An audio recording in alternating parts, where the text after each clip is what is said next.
Hello students, हम dimension की application पढ़ रहे थे, विमा के अनुप्रयोग पढ़ रहे थे।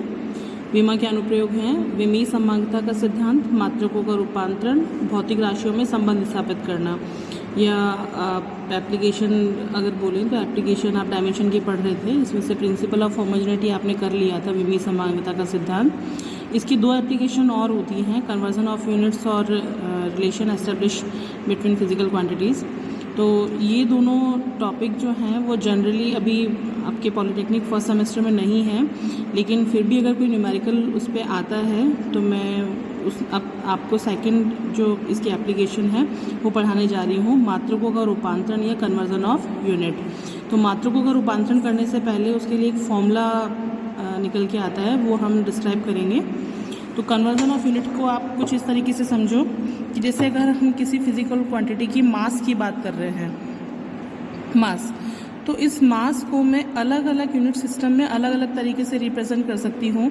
जैसे MKS यूनिट सिस्टम में मैं इसको बोलूँगी 5 किलोग्राम, लेकिन मुझे वही इसको अगर CGS यूनिट सिस्टम में बोलना होगा तो मैं इसको बोल दूँगी 5000 ग्राम्स। ठीक है, तो फिजिकल क्वांटिटी तो एक ही हुई, लेकिन एक यूनिट सिस्टम से दूसरे यूनिट सिस्टम में जाने पे, कन्वर्जन होने पे इसकी न्यूमेरिकल वैल्यू में चेंज हो गया।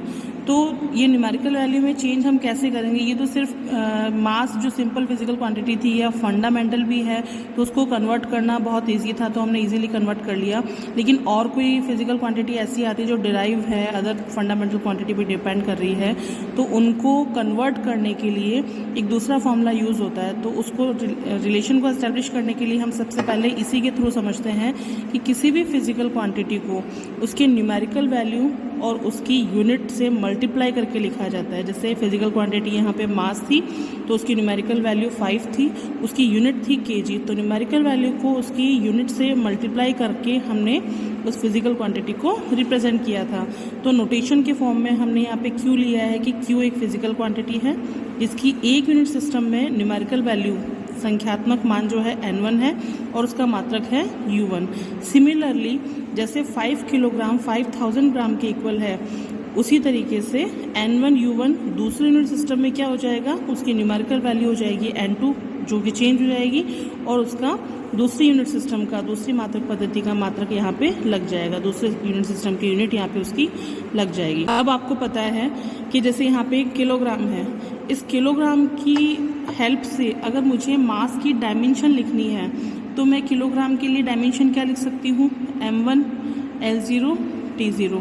मतलब मास एक फंडामेंटल क्वांटिटी है जिसकी यूनिट देख के मैंने उसकी डायमेंशन लिख दी।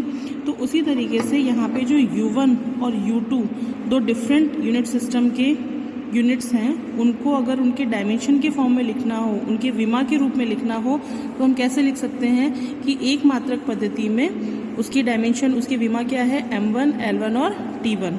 दूसरी मात्रक पद्धति में उसकी विमा क्या है, M2 L2 और T2। लेकिन जो उसके ऊपर पावर लगेंगी वो एक इसमें MKS में भी वही रहेगी, CGS में भी वही रहेगी। तो दोनों यूनिट सिस्टम में इनके ऊपर डायमेंशन तो सेम रहेगी। तो यहाँ पे अगर M1 की पावर A है तो M2 की पावर भी A रहेगी, L1 की पावर B है तो L2 की पावर भी B रहेगी, T1 की पावर C है तो T2 की पावर भी C रहेगी। लेकिन इनके जो MLT के ऊपर जो नंबरिंग हमने डाली है एक यूनिट सिस्टम और दूसरे यूनिट सिस्टम के लिए, वो डिफरेंट हो जाएगी। तो अगर इन तीनों इक्वेशन को हम कंपेयर करें, इन दोनों की वैल्यू अगर हम यहाँ पे रख देते हैं, तो मैं यहाँ से इन सेकंड टू स्टेप को, लास्ट टू स्टेप को लेके कह सकती हूँ कि N1 U1 इक्वल्स टू होगा N2 U2 के। U1 और U2 के हम वैल्यू पुट कर देंगे तो हमारे पास में ये स्टेप आ जाएगी। हमको कुछ नहीं करना है, सिर्फ शिफ्टिंग कर देनी है कि अगर एक यूनिट सिस्टम में हमको कोई क्वांटिटी गिवन है और दूसरे यूनिट सिस्टम में उसकी वैल्यू ज्ञात करनी है, तो एग्जैक्टली हमें यहाँ पे N2 को फाइंड करना होता है। तो N2 को हमने एक तरफ रख लिया, इसको हम दूसरी तरफ शिफ्ट करेंगे तो ये अपॉन में चला जाएगा। तो यहाँ से आ जाएगा N2 equals to N1 upon multiply में आ जाएगा M1 की पावर A, L1 की पावर B, T1 की पावर C, और अपॉन में आ जाएगा M2 की पावर A, L2 की पावर B और T2 की पावर C। यहाँ से जिनकी पावर कॉमन A आ रही थी उनको हमने पूरा एक सेक्शन कर लिया, M1 अपॉन M2 की पावर A, और जिनकी पावर B आ रही थी उसको हमने एक सेक्शन कर लिया, L1 अपॉन L2 की पावर B, और थर्ड आ जाएगा T1 अपॉन T2 की पावर C। अब हम इस फॉर्मूले को यूज़ करके किसी भी फिजिकल क्वांटिटी की जिसकी वैल्यू हमें एक यूनिट सिस्टम में दे रखी है उसको दूसरे यूनिट सिस्टम में कन्वर्ट करेंगे और उसके एग्जांपल्स को सॉल्व करेंगे। अब हम कन्वर्जन ऑफ यूनिट या मात्रकों के रूपांतरण पे बेस्ड एक न्यूमेरिकल को सॉल्व करके देखते हैं कि किस तरीके से इस फॉर्मूले को अप्लाई करके हम किसी एक यूनिट सिस्टम से दूसरे यूनिट सिस्टम में फिजिकल क्वांटिटी को कन्वर्ट कर सकते हैं। जैसे आपको एक क्वेश्चन गिवन है, the value of gravitational acceleration के गुरुत्वीय त्वरण की MKS यूनिट सिस्टम में जो वैल्यू है, the value of gravitational acceleration in MKS unit is G equals to 9.1 metre per second square, कि आपको G की वैल्यू या गुरुत्वीय त्वरण की वैल्यू MKS यूनिट सिस्टम में गिवन है 9.8 मीटर पर सेकेंड स्क्वायर। तो आपको रिप्रेजेंट करना है CGS यूनिट सिस्टम में। तो कन्वर्ट करने के लिए आप क्या करेंगे, फॉर्मूला अप्लाई कर लो। हमने अभी निकाला था इस फॉर्मूले को, N2 equals to N1 M1 upon N2 की power A, L1 upon L2 की पावर B और T1 अपॉन T2 की पावर C। आपको जो गिवन क्वांटिटी है उसको लिख लेना है। पहले आपको गिवन है G equals to 9.8 metre per second square. जो भी फिजिकल क्वांटिटी आपको गिवन हो उसकी डायमेंशन आप निकाल लो। G ग्रेविटेशनल एक्सेलरेशन है, लेकिन डायमेंशन लिखते टाइम पे आपको सिर्फ फिजिकल क्वांटिटी से मतलब है कि ये एक्सेलरेशन है, और एक्सेलरेशन की डायमेंशन आपने प्रीवियस लेक्चर में निकाल रखी है L1 T-2। ठीक है, तो ये जो डायमेंशन निकल के आई है इनको हम पुट कर देंगे A, B और C की जगह। ठीक है, तो आपका फॉर्मूला कुछ इस तरीके से हो जाएगा, N2 equals to N1 M1 upon M2 की पावर 0, L1 अपॉन L2 की पावर 1, T1 अपॉन T2 की पावर -2। किसी भी क्वांटिटी की पावर 0 हो जाए, सपोज x की पावर 0 हो जाए तो उसकी वैल्यू क्या हो जाएगी 1। कोई भी न्यूमेरिकल वैल्यू की पावर भी 0 हो जाए तो उसकी वैल्यू भी क्या हो जाएगी 1। तो क्वांटिटी आपकी चाहे वेरिएबल हो या कांस्टेंट हो, उसके ऊपर पावर अगर 0 लग जाएगी तो उसकी वैल्यू 1 हो जाती है। तो यहाँ पे इस पूरे टर्म की वैल्यू क्या बन जाएगी 1, और 1 को मल्टीप्लिकेशन में आप नहीं लिखें तो भी कोई इफेक्ट नहीं होगा। तो ये जो स्टेप है वो आपकी यहाँ से रिमूव हो जाएगी, हट जाएगी। N2 equals to N1 L1 upon L2 power 1, T1 upon T2 की पावर -2। ठीक है, अब यहाँ आपको क्वेश्चन से पता होना चाहिए कि N1, L1, T1, L2 और T2 क्या है। तो सबसे पहले हम लिख लेंगे N1 जो आपको गिवन फिजिकल क्वांटिटी है उसकी न्यूमेरिकल वैल्यू, यहाँ पे M मीटर है तो ये L1 हो जाएगा, और टाइम सेकंड में है ये T1 हो जाएगा।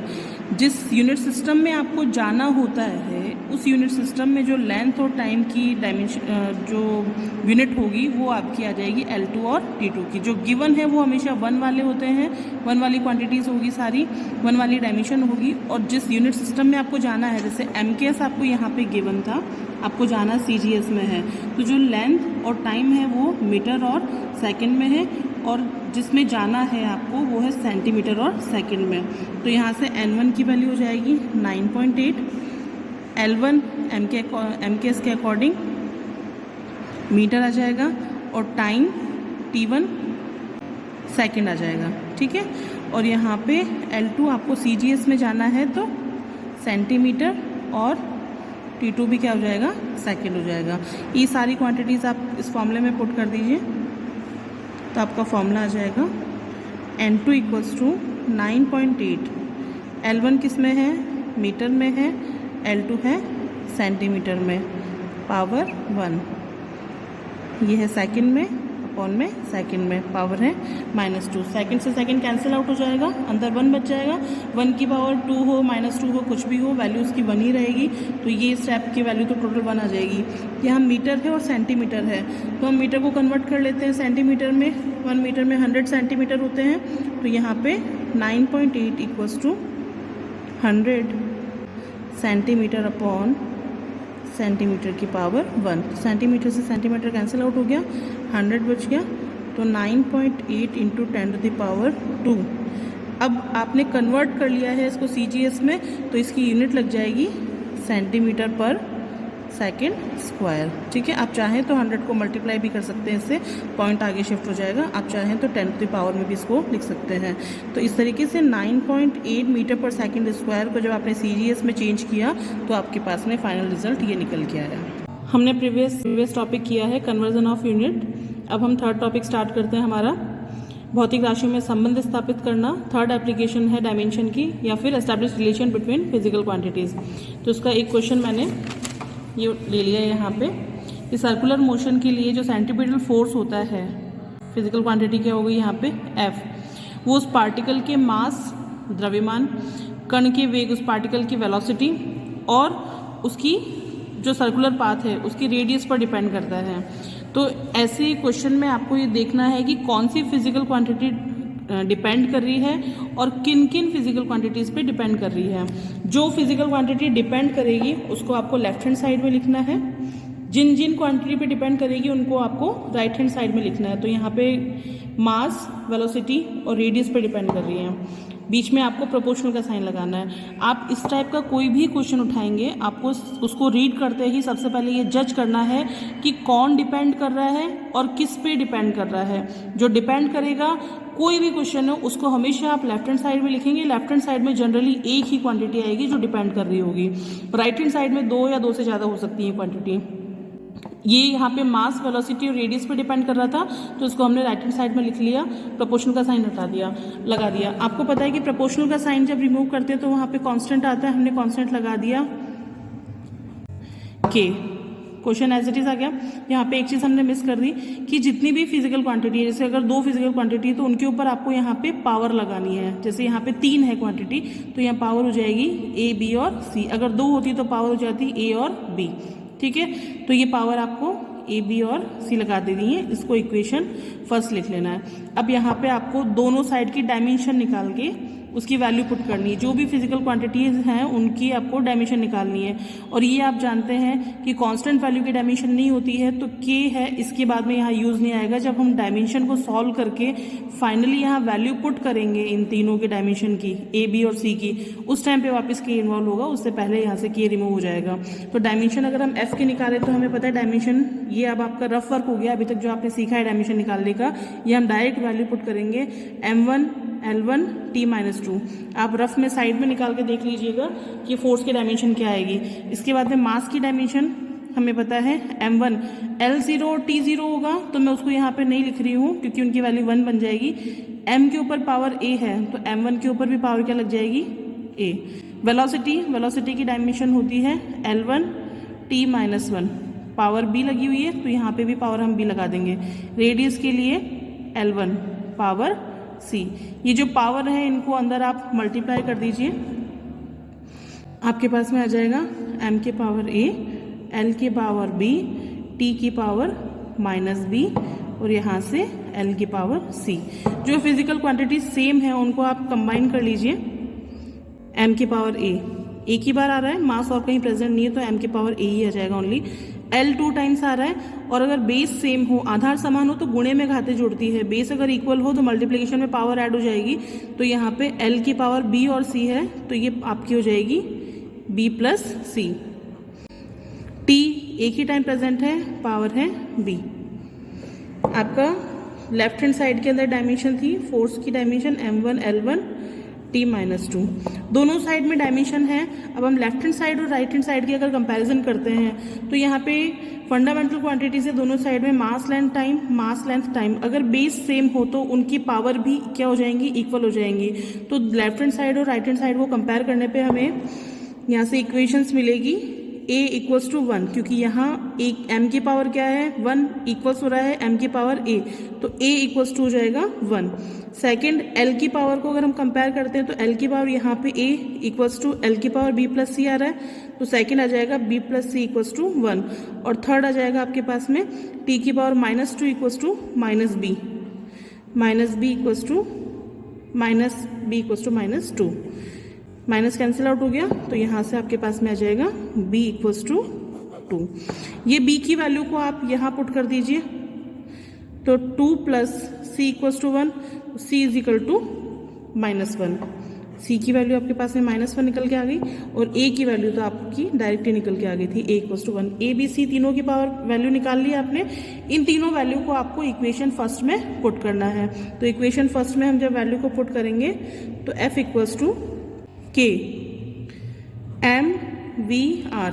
a के लिए हम वैल्यू रख देंगे 1, v के लिए वैल्यू रखेंगे 2 और r के लिए वैल्यू रखेंगे -1। a b c की तीनों की वैल्यू हमने यहाँ पे पुट कर दी है, तो आपके पास में आ गया है f equals to k। mv² upon r, जिसकी पावर माइनस में है उसको अपॉन में लेके जाते हैं, और पावर फिर 1 को आप अगर नहीं भी लगाएंगे तब भी सेल्फ अंडरस्टूड है वो। यहाँ पे जनरली सेंट्रीपिटल फोर्स का फॉर्मूला हमें पता है कि mv² अपॉन r आता है। दैट मीन्स कि अगर कोई कांस्टेंट एक यहाँ पे k प्रेजेंट है तो इसकी सभी यूनिट सिस्टम में वैल्यू 1 होगी, तो k की वैल्यू जो होगी 1 होगी इन ऑल यूनिट सिस्टम। ठीक है, तो फाइनल जो फॉर्मूला है आपके पास में वो आ जाएगा F equals to mv² upon r। तो जो क्वांटिटीज़ आपके पास में स्टार्टिंग में बिल्कुल अलग अलग थी, उन क्वांटिटीज़ में आपने इस पैटर्न को फॉलो करके और फाइनली रिलेशन एस्टैब्लिश कर लिया है कि सेंट्रीपिटल फोर्स मास, वेलोसिटी और रेडियस पे mv² अपॉन r के अकॉर्डिंग डिपेंड करता है। तो आपको इस तरीके का कोई भी न्यूमेरिकल आए, आपको स्टेप बाय स्टेप ही उसको सॉल्व करना है। पहले कौन सी क्वांटिटी डिपेंड कर रही है उसको लेफ्ट हैंड साइड में लिखो, जिन जिन पर डिपेंड कर रही है उनको राइट हैंड साइड में लिखो, प्रोपोर्शनल का साइन लगाओ, प्रोपोर्शनल का साइन हटाओगे तो कांस्टेंट आएगा। पावर आपको जितनी भी क्वांटिटी है उसके अकॉर्डिंग अगर 2 हो तो ए बी लगाना है, 3 हो तो ए बी सी लगाना है। डायमेंशंस रखो, उनको थोड़ा सा सॉल्व करो, लेफ्ट हैंड साइड और राइट हैंड साइड की डायमेंशन को कंपेयर करके ए बी सी की वैल्यू निकालो, वैल्यूज पुट करके थोड़ा सा एडजस्ट कर लो। ये क्वेश्चन सारे इसी तरीके से इजीली सॉल्व हो जाएंगे। आपको किसी भी क्वेश्चन में अगर डाउट हो तो आप कमेंट के थ्रू मुझसे क्वेश्चन आप पूछ सकते हैं।